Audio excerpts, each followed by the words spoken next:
What would you like to see change in your life? And what is the biggest obstacle that you're facing now? I run 2 programs called Inner Knowing and Good Life Designed for serious individuals who are ready to take the next step in their personal and professional lives. I will personally be coaching a small group of individuals on tools and frameworks for creating an intuitive practice and for creating self-mastery in their life. As someone who's helped countless entrepreneurs open doors of possibility that they never thought existed, I've seen these strategies transform people's lives. The best part is that you'll 10x your output, unlock your creative genius. I'll work with you weekly to overcome your limiting beliefs. I'll teach you how to create clarity, processes, develop your intuition, and set a new framework on how to live your best life. And you'll get access to guided meditations that I have personally created that are not available anywhere else. We'll create a new self-concept that you can practice moving forward. This method is so effective that even if you don't have a lot of time or if you think you're not ready for a change, these frameworks and methodologies will still work for you. You can check out the link in the show notes to join the waiting list, and you can also check out what some of the previous clients had to say about our time together. It's first come, first serve, and I hope to see you there. Hi, my name is Yasmin Tarehi, and this is Gateways to Awakening, where we host one-on-one conversations with leading experts in wellness, well-being, spirituality, and consciousness. On today's episode, I'll be speaking with David Passiak. He's the founder and CEO of Flow Coach, and at Flow Coach, David is pioneering a new approach to flow called subconscious fitness, which is based on his Ph.D. research at Princeton on comparative mysticism, 4 books, and nearly 30 years of personal practice experience. David is passionate about the balance between exponential innovation and traditional conceptions of community and wisdom, and he spent most of the last 12 years traveling internationally and giving talks and workshops across the 50 countries. He also believes that exponential innovation and AI will be a catalyst for a great awakening and massive transformation of consciousness within our lifetimes. And I'm so excited to welcome David to the show. So welcome to the show, David. Thanks so much for having me. It's a pleasure to be here. So, David, to kick it off, what is the importance of our subconscious mind? And for those who are listening in who may not understand what that term even is, can you first define it? Sure. So we can think of the subconscious as basically the part of ourselves that is making decisions on our behalf, maybe outside of or behind or below our conscious awareness. So we should think of the subconscious then, I would say also not just in terms of our mind, but also in relationship to our nervous system, to our heart center, our breathing, to your gut, to all these different aspects or dimensions of ourselves. So on an average day, people will they'll have about 60,000 thoughts. And a lot of those thoughts are happening automatically. So for example, someone will wake up in the morning and then they often check their phone, and then they're going and having the same thing to eat. And then they're taking the same path, going to work. And then they're going through the same kind of automatic behaviors. And there's a way in which a lot of these things are happening, and they're just kind of happening automatically. We're not giving a lot of conscious thought to them. Also, what's happening at a subconscious level is your mind is layering an interpretation or a meaning on top of your experience. So, for example, if you are to, let's say you look at words on a page, you can't not see those words. You can't stop your mind from turning a sentence and layering an interpretation on that, right? You can't look at it and just see only kind of garbled text, for example. So there's this constant layering of meaning and interpretations on top of reality. Now, I should say that biologically, we are programmed to be risk averse. We're programmed to avoid things that might do us harm, and a lot of times you tend to remember the things that happen negative versus the positive. So you can think, for example, of like when let's say you may go to a restaurant 99 times and you have amazing experiences every time. And then you have one negative experience. A lot of times you will then go and tell all of your friends about that negative experience, or you may write a negative review. So there's this kind of inherent subconscious bias towards negativity. Now, the thing that's why this is important is also that a lot of society is optimized around manipulating this aspect of or dimension of being human, of our subconscious, these tendencies. So you can think, for example, of all of the negative ads that tend to happen around around elections. You can think of when you watch the news. There's lots of stuff around. They often say if it bleeds, it leads. There's a tendency to show lots of violence, lots of polarization, because that invokes this type of reaction at a subconscious level. We tend to be oftentimes motivated by fear, by anxiety, by this sense of kind of deep insecurity, this need to protect ourselves. And I personally believe that this is a huge problem, and it's a problem that a lot of people are not aware of. This way in which there's so many things that are happening externally that are impacting who we are, impacting all of these decisions that are made at a subconscious level. People tend to have this belief that they are free, that they are acting out of free will and free choice, but a lot of times there's so much external pressure happening, so many things from devices and constantly being online, and the sense of having to kind of have control over your sense of a digital self, and all these types of things, these constant change that is happening in the external world, and that has a deep impact on us at a subconscious level.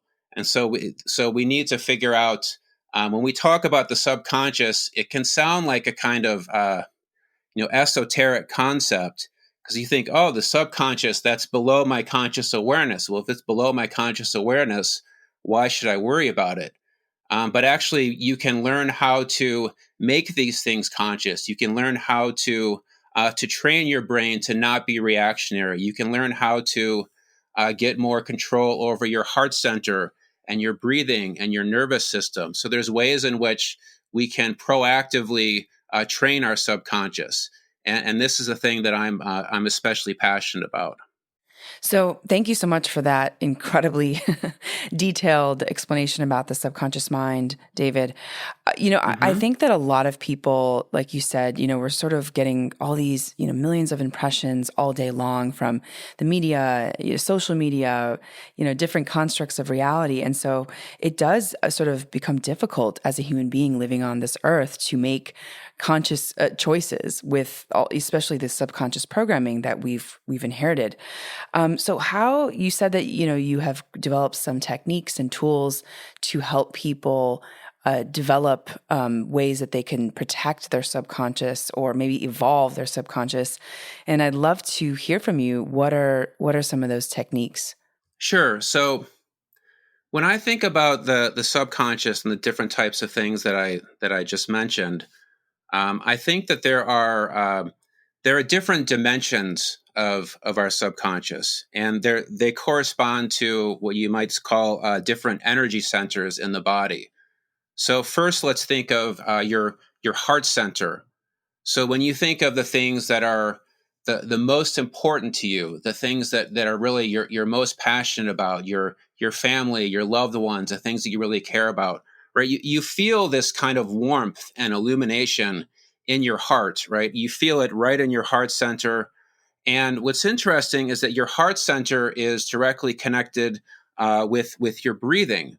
So, for example, you may have had an experience where you've had a lot of panic or anxiety, and your breathing starts to get faster, right? People right, you hear people breathing like this when they get really kind of anxious.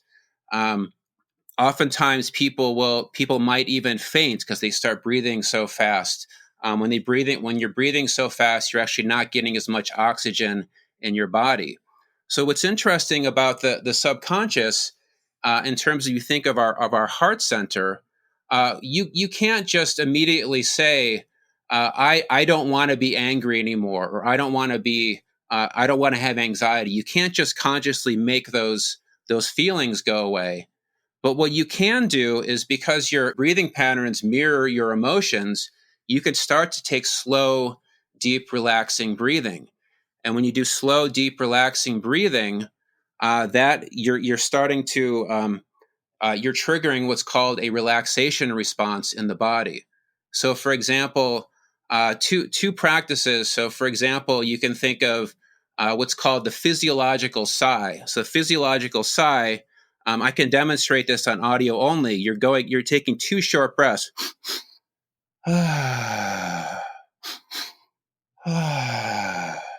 That's an example of a practice that would impact you physiologically at a subconscious level.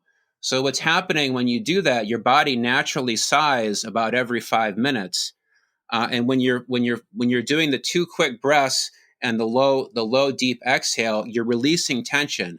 And there's a way in which you slowly start to calm down. And as you calm down, you're able to influence your emotions. You're able to influence your anxiety. And you could also do more prolonged breathing if you're feeling anxious or frustrated. Another example would be what's called 4-7-8 breathing. So 4-7-8 breathing, it was a practice originated by Dr. Andrew Weil. He refers to it as a tranquilizer for the nervous system. So 4-7-8 breathing is you breathe in for 4 seconds, you hold it for 7 seconds, and then you breathe out for 8 seconds. And as you do that, you're breathing at about a ratio of 2-to-1. You're breathing in slowly for 4 seconds and exhale for, hold it and then exhale for 8 seconds. As you do that, you're triggering a relaxation response in your body. So those are 2 examples of practices that you can do in terms of subconscious fitness that just impact you in quickly in 1 to 5 minutes. Now we can think of, as I said before, there are different energy centers in the body. There's also the energy center of your core or your gut, and so that is in the body. One practice that you can do if you want to raise your confidence or to feel more kind of courageous and focused in front of a large audience, you can do a standing power pose. So a standing power pose is where you would stand up and you would put your arms to your waist and kind of puff out your chest. You think of power pose; it's a biological type of response that you see in like gorillas and different types of primates. When you do that for just 2 minutes, you increase the perceived confidence in your audience by 20%. So literally, people will believe that you are more confident. You are more kind of courageous and focused by doing that practice for just 2 minutes, because physiologically you're triggering all these types of reactions in your body at a subconscious level. So it's really fascinating that there's these simple practices that we can do to become more relaxed, to have more, to kind of let go of tension, to appear more confident and focused. And then a third practice, if you think of moving from the heart and the body into your mind, into your pineal gland, the prefrontal cortex, when you think about the future, when you think about all the possibilities that lay out in front of you, then you can feel energetically, you can feel kind of like your head start to light up. And there's very simple practices that you can do around that to connect with a kind of universal energy or universal source. So what I've done with subconscious fitness is I've started to look at these different physiological or energetic centers in the body and start to think through how can we teach them to people in a way that they can navigate through life to take back more control from all these different types of external triggers. Okay, wow. So you said a lot of different techniques, from breath work to the power pose to more. And, I think that these are also so practical that people can actually integrate into their daily life. I think one thing I've noticed is that there's oftentimes, different tools, but it becomes such a labor to have to get Yeah. into kind of a good flow state. So I love that these are simple and easy to do. So you talked about why you created this, and have you put it into practice, and what has been some of the outcome of the results from this system? Sure. So um, I first started my practice when I was 19, and I'm 48 now, so it's been nearly 30 years. And when I first started my practice, I started it because conventional approaches to healing weren't working for me. I had terrible panic and anxiety attacks to the point where I couldn't leave my house. Around the same time, my younger sister and only sibling committed suicide. I had a lot of unprocessed trauma from growing up, from relationship with my father, and all these different. And I knew at a really deep level that I didn't want to take drugs and just try and numb away the pain.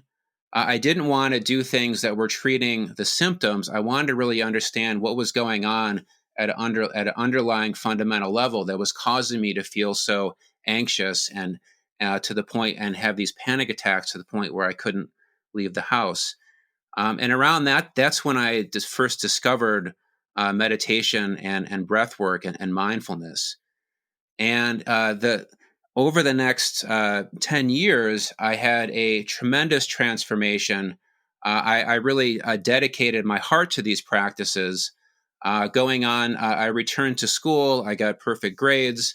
I went from a BA to then pursue a master's degree at Arizona State in religious studies, then went on to pursue Ph.D. studies at Princeton. And in going through all of those I went through a complete transformation to the point where now I can speak on stage in front of thousands of people. But what I found in terms of thinking about the subconscious fitness as a system was that as I started to progress in my practice, I started to learn that I could do different practices and achieve different types of benefits or outcomes. So, for example, when I would be traveling and speaking on stage, there were times where I was going to 20 to 25 countries a year. I was kind of experimenting with a nomadic lifestyle. And when I was constantly traveling and going to new locations, I would do more body center practices. I would do the types of practices so that when I go on stage, I can feel confident and focused. So I would do practices to raise my awareness, to be more confident, to feel like I have this kind of protective, energetic field around me. So that standing power pose meditation that I mentioned in the beginning is one example of that. Then, when I was doing more things related to relationships, to emotional intelligence, when I had to do client work, when I really needed to do kind of empathetic listening and really understand, okay, what are the problems that my clients are having? How can I best serve them? Then I would do more heart center practices. So I would do practices like loving kindness and mindfulness meditation, yoga nidra, these different types of practices. And these are more practices to open up your heart center, to have more empathetic listening. And then when I was doing things like thinking about the future, I've written 4 books on the future and innovation and possibilities. Then I would do more mind center practices. And so I found that I went through all of these different types of transformations, and I started to intuitively adapt my practice based upon what was going on in my life. And when COVID happened, I ended up getting very sick. I didn't get sick with COVID, but at the time I was in Thailand. I was living in Bangkok, and I had all sorts of problems with my digestive system to the point where I couldn't really eat without severe pain. I was in bed for about 3 months. And the doctors were telling me that I was going to need surgery. I was going to have to take all these pharmaceutical medications for the rest of my life. And I always believed in the incredible healing power of the body.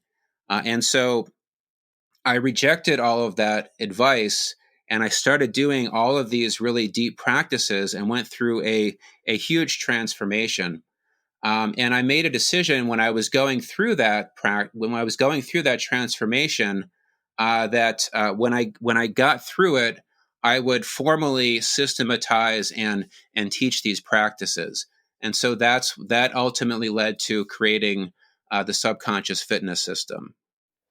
Wow, amazing. Thank you so much for sharing your journey, David. It's really incredible to hear about all the ways that you are connecting with certain pieces of yourself in order to access these different states of awareness and consciousness. And I think a lot of people usually have one category that they go deep in, but I love that you talked about connecting with your heart, connecting with your mind, doing the embodiment practice, the power pose, and what that meant for what you wanted to accomplish for in your life. So that to me feels Yeah, really important, because I think, different modalities are very different for, what people want the outcome to be. And so it's really cool that you have developed, an idea of, and not only an idea, but like a system and a process for how to almost like diagnose people and give them what would serve them best for this moment in time that they're in. exactly. Yeah. So I want to pick up on that and say that so there we are multidimensional beings. A lot of times today, I think there's this type of talk where people say, "Okay, you have to be your authentic self," and I believe that. But also, I think that a lot of times when people say you have to be your authentic self, there's this kind of there's a kind of misperception that somehow you are the same person in all aspects of your life. And I actually think there are these different dimensions of who we are. So the way that I've organized the subconscious fitness system is I've organized it around four different universal archetypes. So you can think of the first one would be the sovereign, or the king or queen. So when you think of being a sovereign, when you think of being a king or queen in your life, this is like an executive role. This is like a leadership role. This is your decision making, right? And so when you think of being a sovereign or a king or queen, well, you want to be in control, a sense of control in any situation. You don't want to feel triggered. You don't want to feel reactionary. You want to be able to feel like you can make informed decisions. To feel like you're the one making decisions. You're not just kind of constantly responding to things around you. So under the sovereign, under the king or queen archetype, I teach these 1 to 5 minute, very short practices that are mostly targeting your nervous system and your amygdala, your center for fight or flight. So that way, when you think of, okay, I need to be in control, you think of being a king or queen, you can do these types of practices. Then you think of the lover. So when you think of being a lover, when you think of caring for people, of emotional intelligence, those are more heart-centered practices. When you want to cultivate self-care and empathy and compassion and connect with the people around you. Then the next one would be the magician, or the wizard. So when you think of being a magician, when you start, you can feel your energy shift from your heart center into your mind and kind of illuminating your mind. You're thinking about the future and possibilities and storytelling and stuff like that.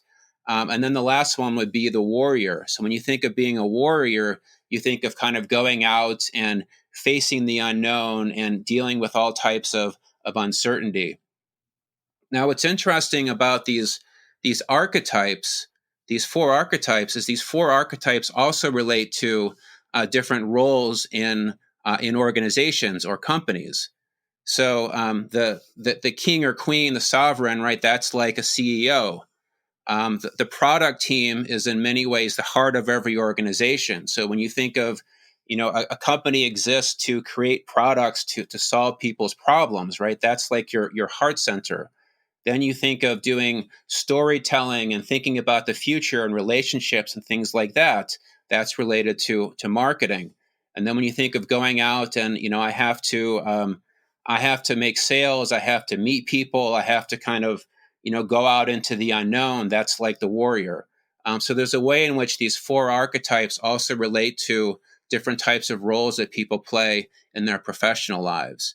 So my goal then in teaching this system is to empower people to make informed decisions about their practices, to try and develop different aspects of who they are based upon what's going on in their life. So cool. That's awesome. I love that archetypal construct. It makes a lot of sense. Wow. Very interesting. So, David, I want to switch gears and talk a little bit about the Sure. idea of empathy, because I know that you spent a lot of years, I believe, talking about empathy. And so I'd love to understand, what is empathy in your perspective and why is it important to understand? And then we can talk a little bit about how empathy is important when it comes to work and relationships. Sure. I started a group called Empathy Flow. I also organized a conference with over 40 different leaders on empathy. I did that during the first year of the pandemic. So if we go back to what we were talking about earlier about the subconscious and about people constantly being sort of polarized and having you know when the world gets increasingly polarized and we're constantly making different types of value judgments upon people, a lot of times there are things that are happening at a subconscious level that we're not really aware of.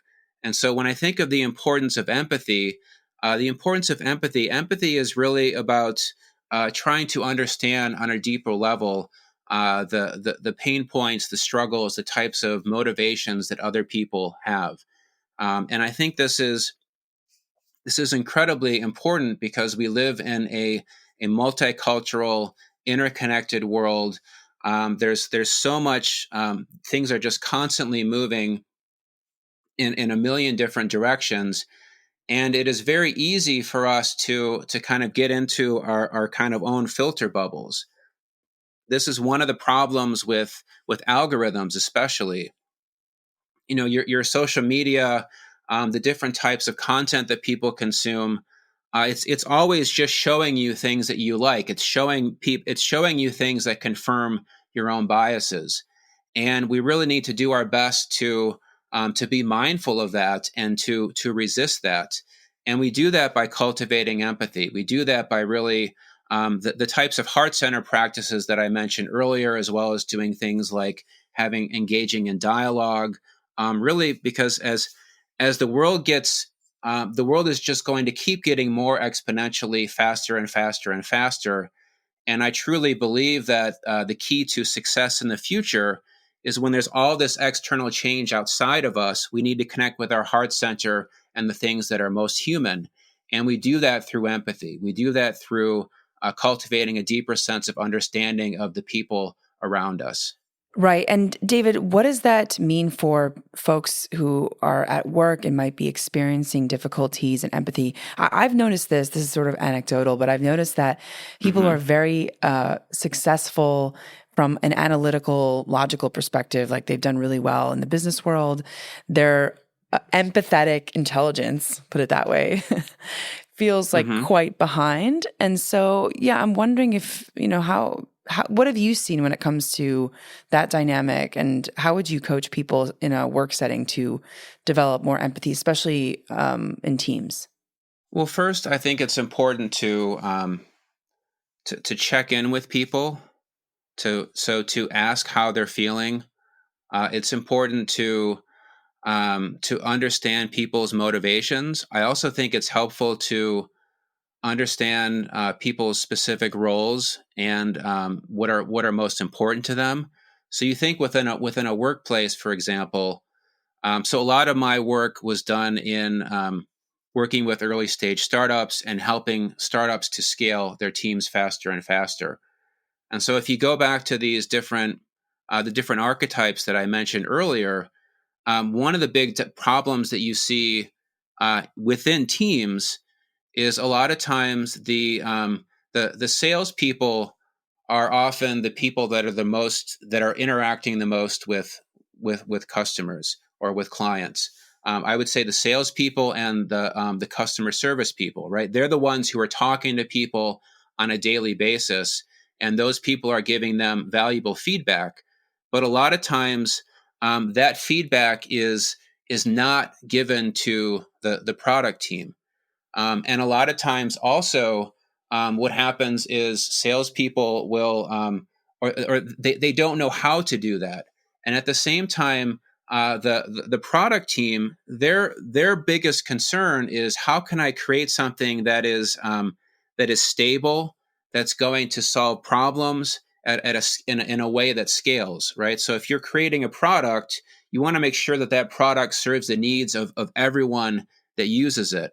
And so when you think of empathy, then that person needs to understand, okay, how does, if someone from sales or some other team says, hey, you know what, we have to build this, we have to do this, the product person is going to say, okay, well, why are we doing that? They're going to ask very specific questions about the use cases. They're going to need to understand, okay, why would we want to build that for someone? Because maybe this one feature that you want would actually impact the entire product, and it might impact other customer segments in a way that would be problematic. So there's all these different types of, like, I would say, communication dynamics that people need to understand in a team environment. What is the most important thing to me as a person? What is the most important thing to my particular part of the company? What role do I play? And I think the more that you understand that, um, and the way that people need to communicate, the better your team can function as a whole. And a lot of that has to do with empathy. It has to do with understanding, okay, this is the product people have these particular needs, then they have these particular ways in which you should communicate with them. And if you respect that, they will develop a much deeper appreciation for you as well in return. Yeah, absolutely. Absolutely. And, it's so interesting just how few people ask people, what they think, how they're doing, just to have that connection on a deeper level. I think even just listening in itself feels like a skill set a lot of people have not developed. So, Yeah, really great. And so, David, I want to switch gears and talk a little bit about comparative mysticism. It's a sure. term I also haven't really heard much about before. So, I understand that you have a PhD in comparative mysticism from Princeton. Can you tell us about some of the research that you've done on the space, and also maybe what themes have emerged as important? So I should say I didn't finish my PhD, but I do have 3 degrees in religious studies, and this has been a big interest of mine. So let's take a step back, and when we think of different types of mystical traditions, different types of yogis and meditators, shamans, these types of things. One thing to consider is that really only in the last, let's say, 150 or 200 years have people been able to travel and widely access information. So, for the most part, most of humanity, for thousands of years going back, most people did not travel more than, say, 20 miles away from the place where they were born. And a lot of times, these different types of mystical traditions, they would be very secretive, they would be very localized, um, and um, and so you can think of all of these different types of traditions in a way. Arising independent of one another. There was not necessarily a lot of communication between people. And so you would see situations where one particular person might awaken or attain enlightenment or develop a system of practices. And that system would be passed on from generation to generation within people within a particular community. Now, I like to think of these almost like incubators or accelerators for different types of subconscious transformation, for different types of practices. And there's a way in which all of these different types of practices were happening all over the world at different points in time, at different places around the world. And so when we think of comparative mysticism, there is this opportunity to then say, okay, what are the similarities and differences between all of these different traditions? How can we look at the types of practices that were being developed in Tibet and relate them to different practices in the West or practices in India and so on? We can start looking at the ways in which there may have been some type of cross-pollination or sharing of ideas, and we could look at how those things evolved over time.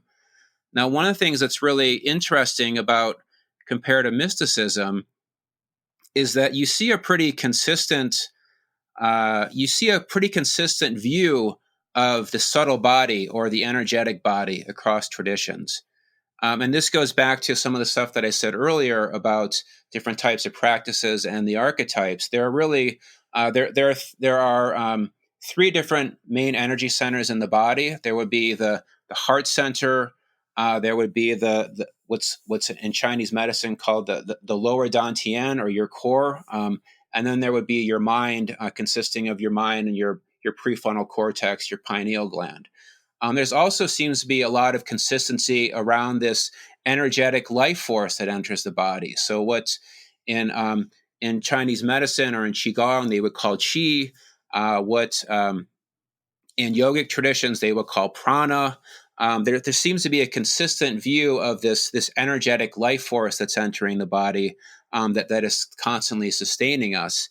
And so when we think of comparative mysticism, we can then say, okay, there's a kind of understanding of the subtle body, of the energetic body, or what you might call the quantum body, that is shared and sort of goes across these different traditions. And then you can start to look at, okay, which are the best practices that activate your heart center? Which are the best practices for your body? Which are the best practices for the mind? You can start to then look at very specific benefits of doing these types of practices. And so this is a lot of the thinking and research perspective that went into creating the subconscious fitness system. Was that I did an analysis of comparative mysticism across all of these different traditions. I looked at what are the physiological benefits of these different practices, and then what are the creating a system of practices that you might say are the best of the best, based upon all of this research. Oh, this is so fascinating, David. So I spent a couple years studying intuition medicine, and I have a master's certification in intuition medicine. And in that program, we studied all these different energetic systems. And then also after interviewing, close to 150 people on the podcast, I completely agree that it's so interesting how that there's so many consistent themes about the way different types of schools of thought talk about energy, the energetic body and the systems that they run through. And when I started to notice that, it was kind of mind-blowing, the mystics. And I think now we're also starting to see where like a lot of the mystics and mystical traditions are now saying similar things to what science is saying. So it's Absolutely this massive convergence where it's just that people are using different language or using different words, but a lot of these schools of thought are oftentimes getting to the same place, or they're just giving you different tool sets to get there, or different ways of explaining it. Yes. And then I grew up Middle Eastern American, so grew up speaking Arabic, and I was always fascinated by even just language, how language has such a important kind of way of understanding the world because of the ways that we can express ourselves and even tap into different emotional states using language. So of course, like you had mentioned chi versus prana. I mean, those different traditions also have very different languages and ways of expressing themselves. So fascinating. So what have you kind of discovered as maybe one of the things that you think is the most important takeaway when it comes to the energetic body and managing energy? Because I think a lot of people don't know how to manage their energy, and they oftentimes feel depleted. That was at least what I discovered on this path. I don't know if you felt the same way, but I felt that as I was moving along this journey that I had way more energy because I knew how to manage my energy and also how to deal with other people's energy. So, in terms of managing your energy, the first thing that I would say is it's really helpful to learn first some of the very simple practices like the ones that I shared earlier, such as different types of breathing practices or standing meditations. Tapping is EFT tapping is another practice that's very simple. I think it's very helpful for people to do things that they can see immediate benefits from. So these types of 1 to 2 minute practices, you can immediately see a change in your energy. You can immediately see a change in your emotional state. You can experience it physiologically, because when you're able to experience these physiological benefits, you immediately, oh my gosh, I feel so much better. I feel like I've cleared a block or whatever. That gets you more excited to learn more in depth practices. So first, I would say it's helpful. A lot of people think, okay, um, I'm going to learn how to do this now and I'm going to jump right in. And a lot of times they end up putting themselves through a lot of suffering because they try and just go really from doing nothing to being really hardcore. So first I would recommend, it's helpful to learn things that have just an immediate benefit and get a sense of like you're convincing yourself on a subconscious level, oh my gosh, I can do this. I can change my energy. I do not have to be constantly reacting to things around me. The second thing that I would say is that there are multiple different types of meditation and different types of practices. My primary practice has involved meditation, but there are a seemingly infinite number of meditation practices. I would recommend that when people are starting, most people start with what's called mindfulness meditation, or anapanasati is the traditional name. That's where you just focus your mindful attention on the breath. I typically do not advise people to start with that. I find that when you go straight to doing concentration practices, it's like you're going from 0 to 1 right away, and it's very hard. It's very difficult to go from being having a super busy mind to all of a sudden trying to concentrate. And so I typically recommend that people do things like meta loving kindness or mantra meditation as a beginning practice. So loving kindness meditation, you start by wishing that you have love towards yourself. So it's, may I experience joy, may I experience peace, may I be free from suffering, and then you go to someone around you, someone that's very close to you, and then eventually you go to all living beings.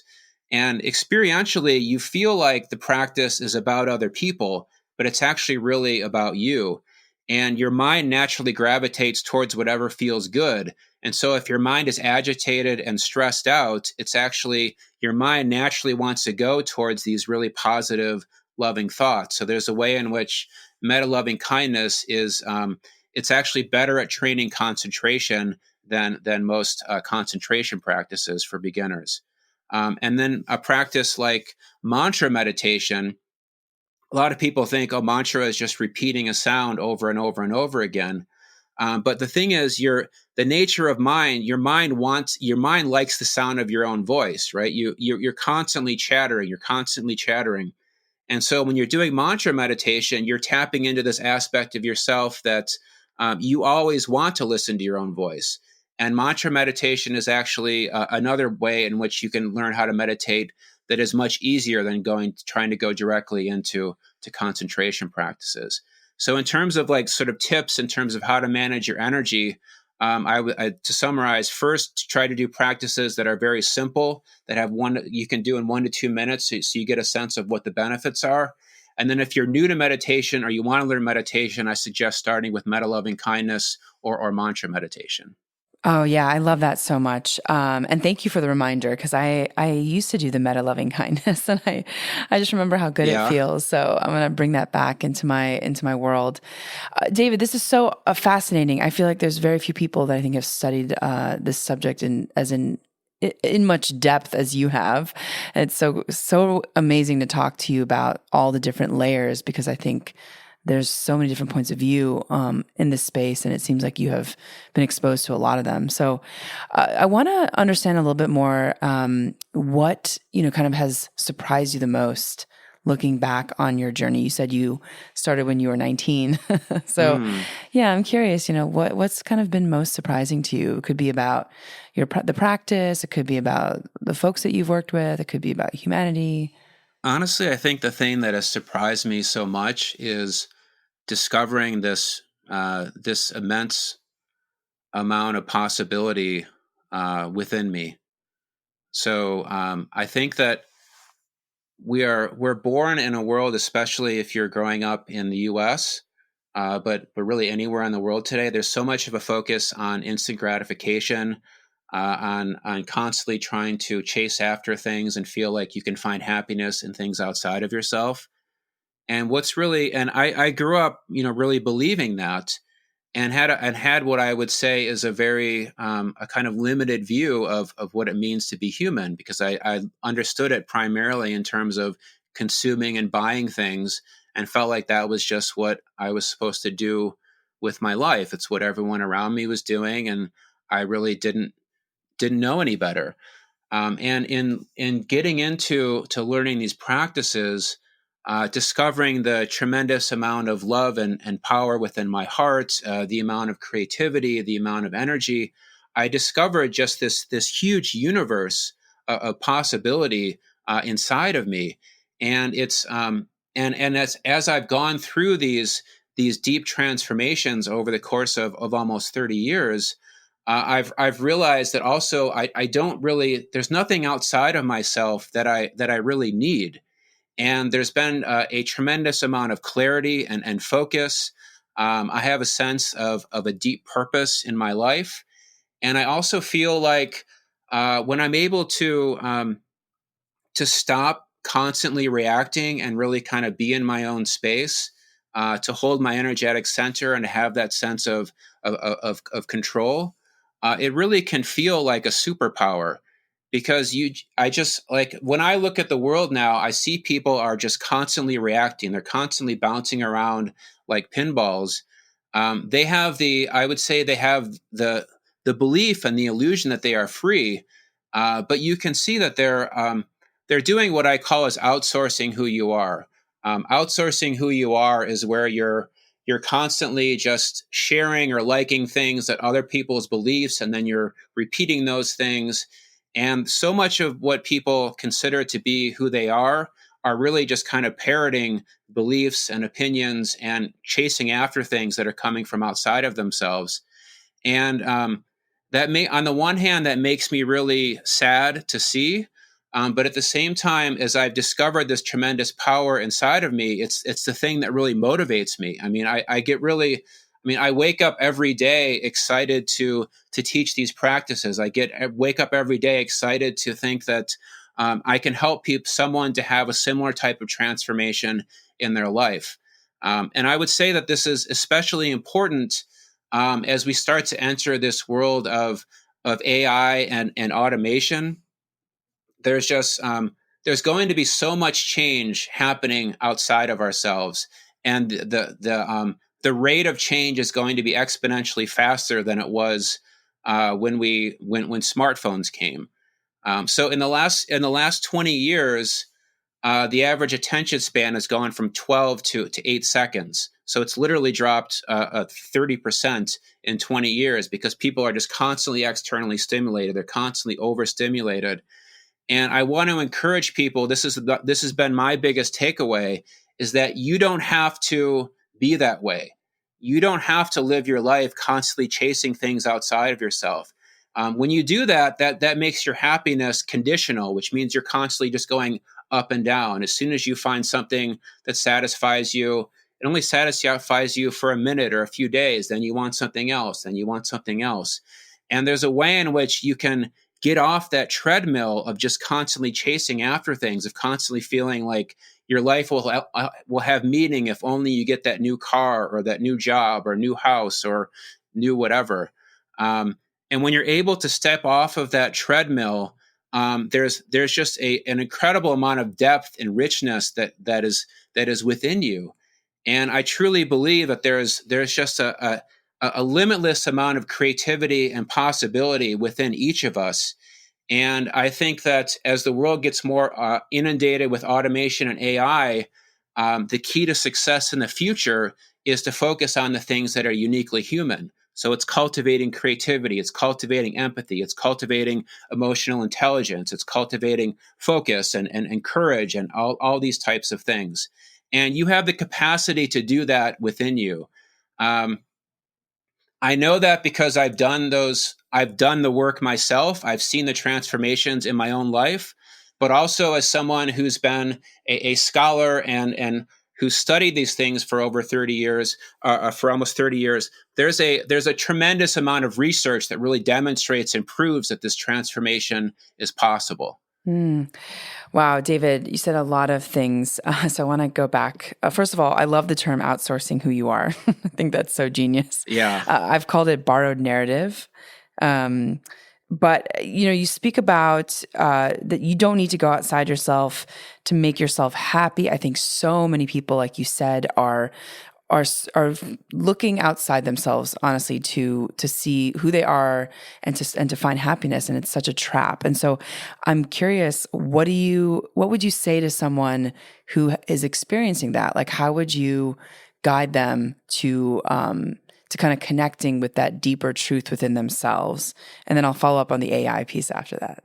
Well, first, I mean, people say you have to start with your why.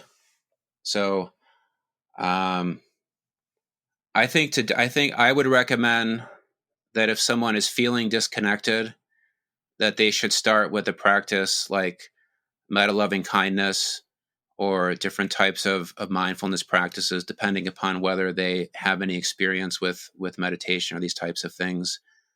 I would recommend that they set aside time each day. It's important to, one of the reasons why I call my work subconscious fitness is that we need to train our brain, bodies, and nervous system. We need to train our heart center and our breathing.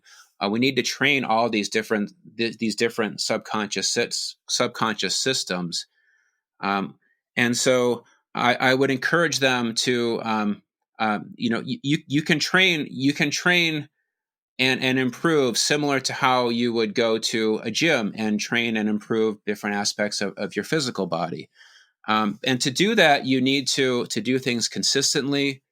So if you're feeling like, oh my gosh, everything David said up to this point, I really agree with that. Now, what am I going to do? Well, start by setting aside some particular time each day to practice.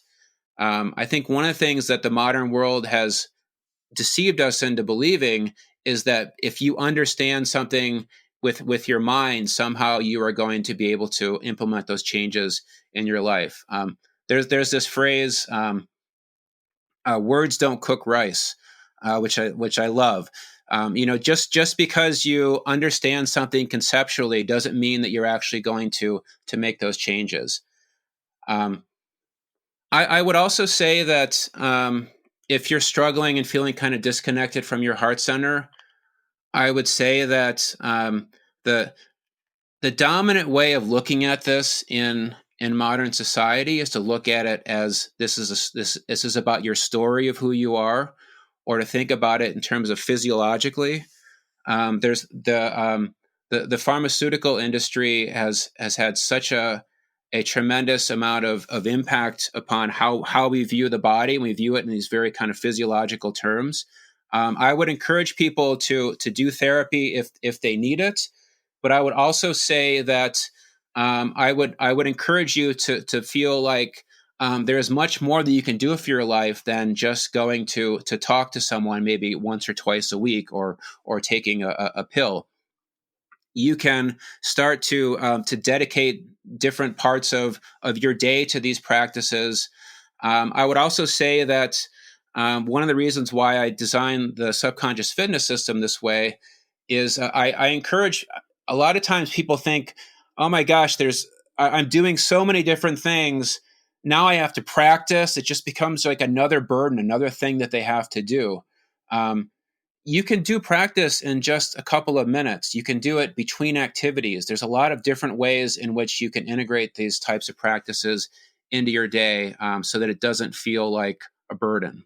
Yeah, yeah, absolutely, absolutely. Well, thank you so much for that. And I know we're coming to time, but I want to just like briefly talk a little bit about artificial intelligence. You mentioned, the Yeah. rise of artificial intelligence, and how can we prepare, maybe personally and professionally, to a world that is going to be one where artificial intelligence is going to continue to rise and take over jobs and perhaps impact our relationships. What would you tell someone, to pay attention to in that realm?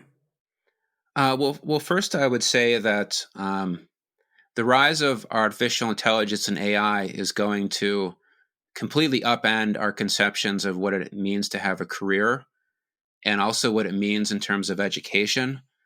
So a lot of knowledge work, a lot of modern work is pattern recognition, and putting things together and doing different types of analysis. And a lot of knowledge work is now, which means that a lot of that is now things that AI is going to eventually be able to do better than humans. So as you think about training for the future, then I would say it's not in terms of doing conventional types of education. There is no one particular job that I would say is future proofed. You can't go out and get a degree in some type of field and know that you're going to have a job in 10, 20 years. So when people are thinking, oh my gosh, all this change is going to happen, what can I do? Well, you can do the types of practices that I've been talking about. You can do practices to cultivate more resiliency. There have been studies that have shown that the average brain of a lifelong meditator is 7.5 years younger by the age of 50. That means that they have more gray matter in their brain. They're able to make better decisions. They're able to learn things. They're more resilient. You can do different types of heart center practices to be more emotionally intelligent. You can do practices to cultivate more creativity. What's called prospection, which is thinking about the future, but being sort of having a goal and thinking about the future, but being flexible on how to get there.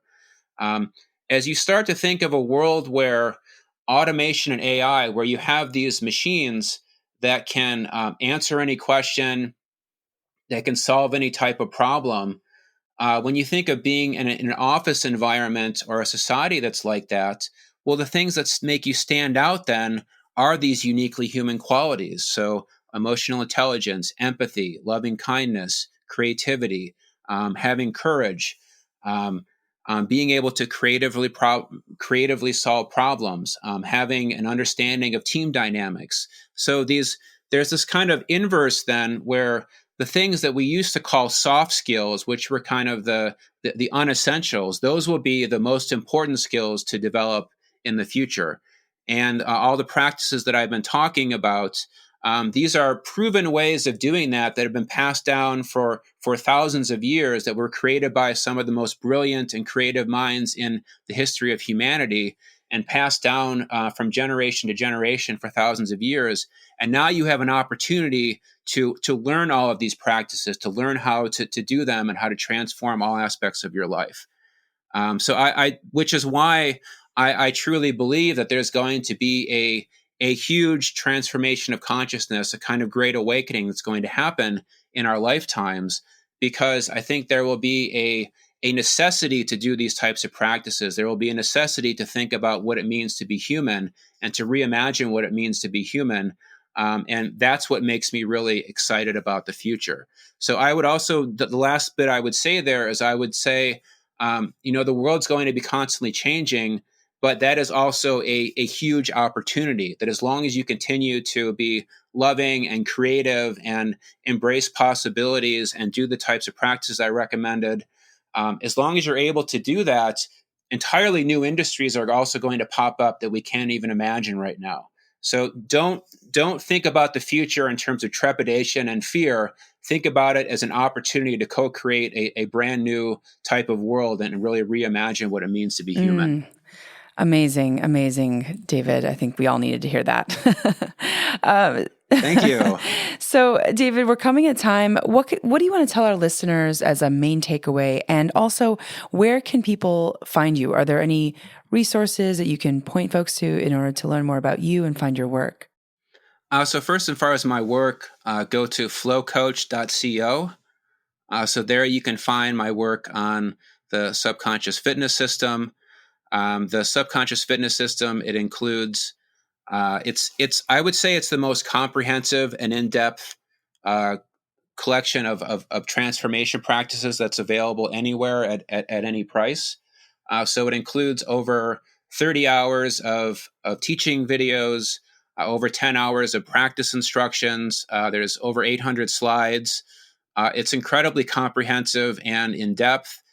It goes into the types of practice that I mentioned. Every practice goes into what I call the energy matter matrix, where I look at the perspective of practices from a traditional mystical perspective, from the energetic perspective. And then I also look at it from a physiological perspective and all the latest scientific research on how these practices can benefit you. So that you can make informed decisions around when to do which practices based upon your needs in any situation. There's also different types of training routines as well. So you can either pick practices based upon the archetypes that I mentioned, or you can pick a training routine. Training routines can be anything from how to develop emotional intelligence, to healing from trauma, to dealing with addiction, to different types of challenges in the workplace.